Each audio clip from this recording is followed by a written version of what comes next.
It is 6:30 in the morning. It's my day off today, and it's a canning day. So I still have to finish going through our whole inventory, but one thing I don't have is baked beans for the winter. Now I make a vegetarian version, but what I forgot to do was I forgot to soak the beans last night. So we're going to do a fast soak, and I'm going to show you how to do that. And then we're going to make baked beans. But I think we'll go say see you later to Fred here first. So he's out here getting the truck ready for the day because he has to head to work. He brought the truck home last night just because he was working locally. So having a big old dump truck in your driveway all night kind of messes with you in the middle of the night when you look out the window and you see this big thing parked in your driveway.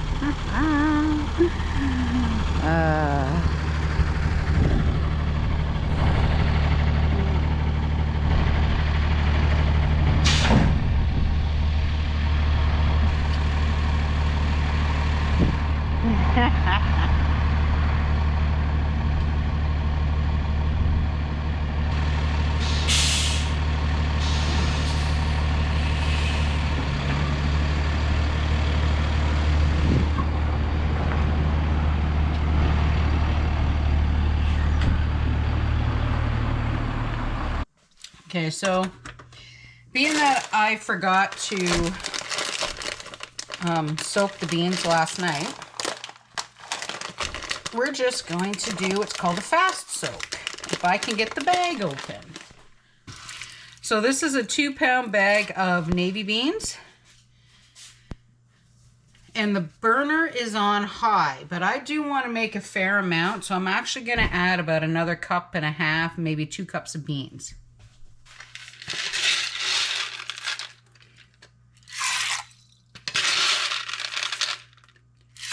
Yeah, we'll do 1.5 cups. There we go. So the way this works is these are going to come up to a boil.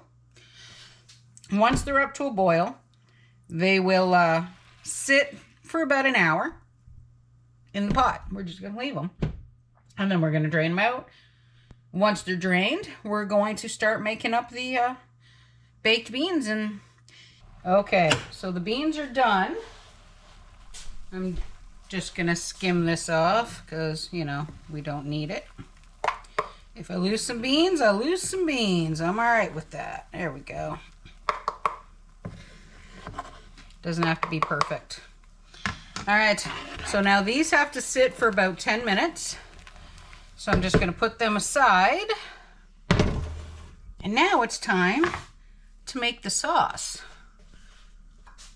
Now the recipe calls for 4 cups of tomato juice for a canner load, but I actually prefer using the tomato sauce.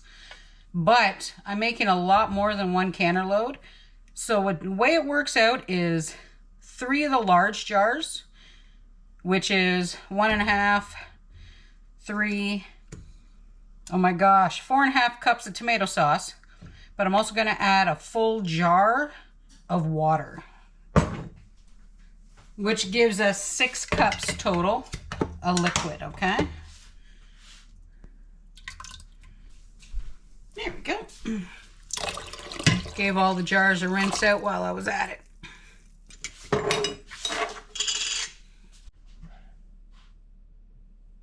Okay, so the next ingredient that's in here is the onions.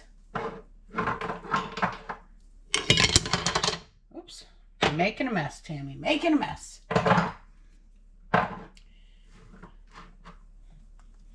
And this is where I kind of change up the recipe a little bit. As soon as I find the other one. There it is. So I'm going to turn on this burner so it starts to get warm. So the recipe calls for sugar, but I'm actually going to be putting in some molasses. Not a lot. Works out to be like a couple of tablespoons, so a little bit sweeter. There we go. And don't forget, we're doing 1.5 recipes. I'll post the recipe, the actual recipe for you down below so you can see it. Now, it's the tomato and pork recipe, but we're doing vegan. There's no pork. Now, I could go get salt pork if I wanted to, but I chose not to. I just want to do straight up vegan. So the other thing I don't put in is the allspice. I just do the cloves, but I add mustard instead. This is just the way I like it. You don't have to make it this way if you don't want to. I already have the 1/4 teaspoon measure dirty, so I'm just gonna put a teaspoon in.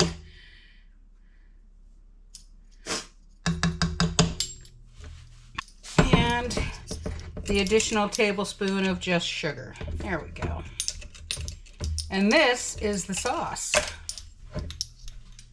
Okay, so while this is starting to warm up, I've already got the jars washed, so I'm gonna go ahead and set up the pressure canner. Now, when you make baked beans, they must be pressure canned.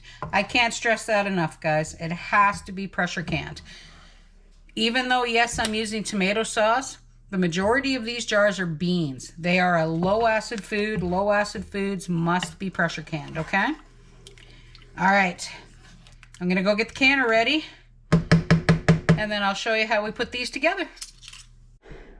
All right, so I'm doing 500 milliliter jars, so they pressure can for 65 minutes. So I'm gonna get this thing going, and then we'll actually get these pressure canned. You know, I'm doing a full load. I'm gonna do 70, but that's just a me thing.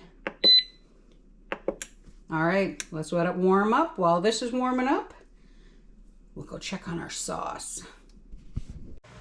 Okay, here we go. This is how we're gonna do this. Now,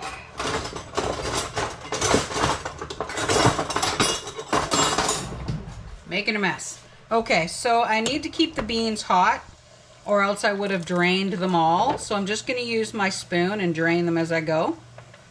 But don't forget, these beans are not 100% cooked. So you can only fill the jar up 2/3 of the way. Follow the directions.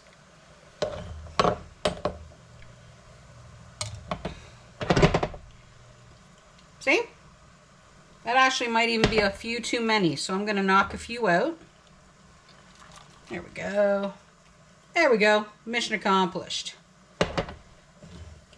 Next, we're gonna add our sauce.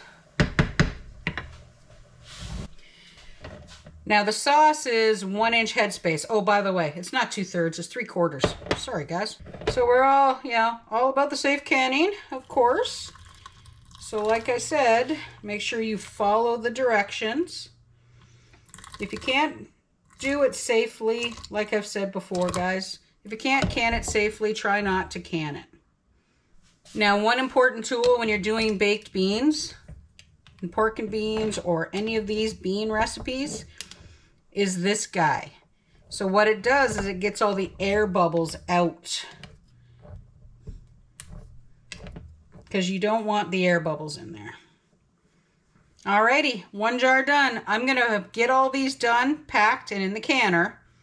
Okay, so this is the last jar out of the 7 that goes in this canner load. Now this is just a paper towel, lint-free paper towel with some vinegar on it. I've washed the lids. Now don't forget, modern lids you do not need to leave in hot water. You just need to wash them some good soapy water, give them a really, really good rinse off in some hot water. Done. Put the lid on, put the ring on, and finger tight. Don't crank it. If you do crank it, you run the risk of actually buckling the lid, and then there's, well, a wasted jar, and you don't want to do it. So I've been using these ForJars lids now for a little bit. It was actually Little Mountain Ranch. They're in BC. She uses them, And I admit I have not really had many failures whatsoever. I'm really loving these lids. Oh, all right, let's get it in the canner. Okay, all 7 jars in the canner. So let's put the lid on and then we'll talk about the actual canner. Now it's going to start heating up. When this is done heating, it will vent for 10 minutes. Once it's done venting, we put the actual regulator on, which is this guy. So I'm going to leave him right there. Now, if I was using my manual canner, it works the exact same way.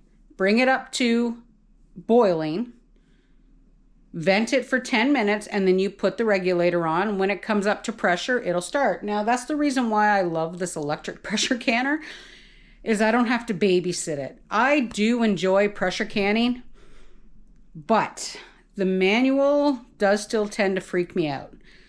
If you've never done pressure canning before, trust me, this guy here is your best friend. Just saying. All right.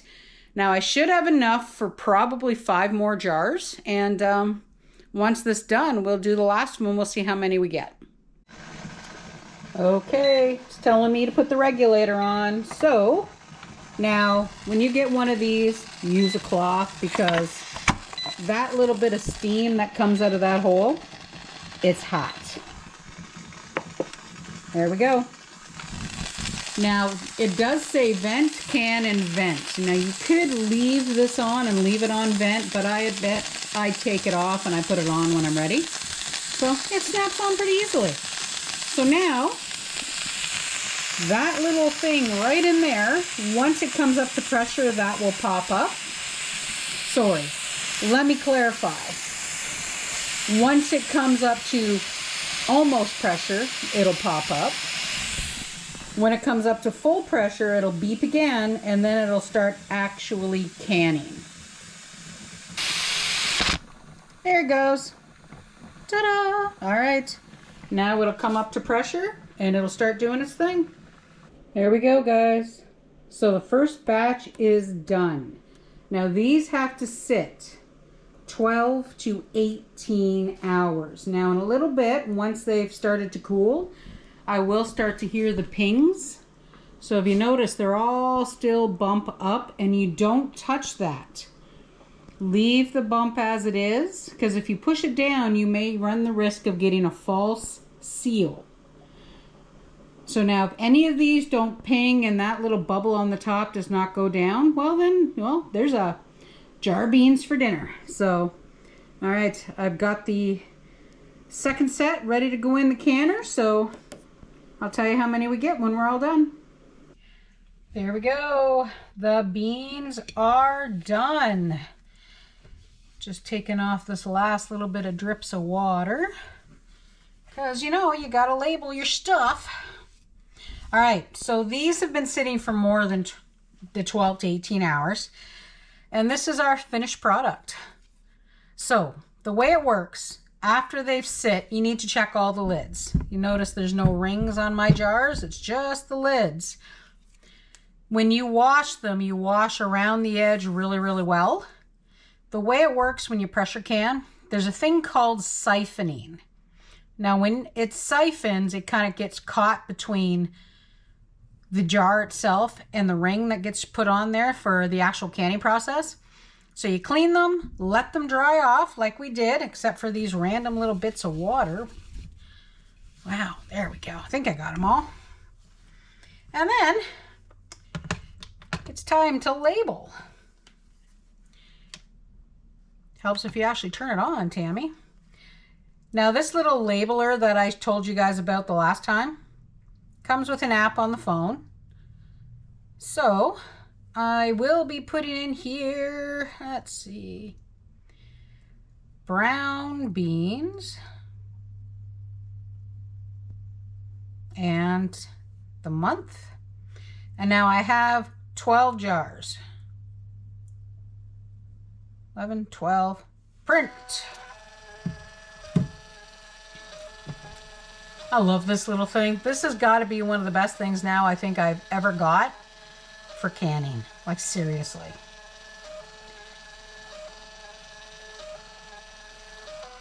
There we go.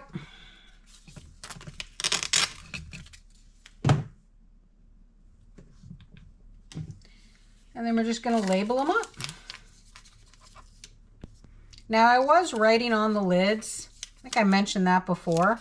But sometimes when I write on the lids and I ask Fred to grab me a certain thing, he doesn't quite catch it because my handwriting is totally not the best.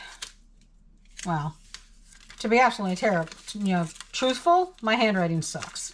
Now, my mother's a nurse, and her handwriting is very neat, but she's got hospital handwriting. Wow. I honestly can't read my mother's handwriting. But my handwriting, total chicken scratch. There we go. 12 more jars for the inventory. Yay. Now I do have a few jars cans of just brown beans, because every now and then I just want something that's a different flavor. So the Sprague beans, really, really good. Clark's beans, really, really good. Not bad whatsoever.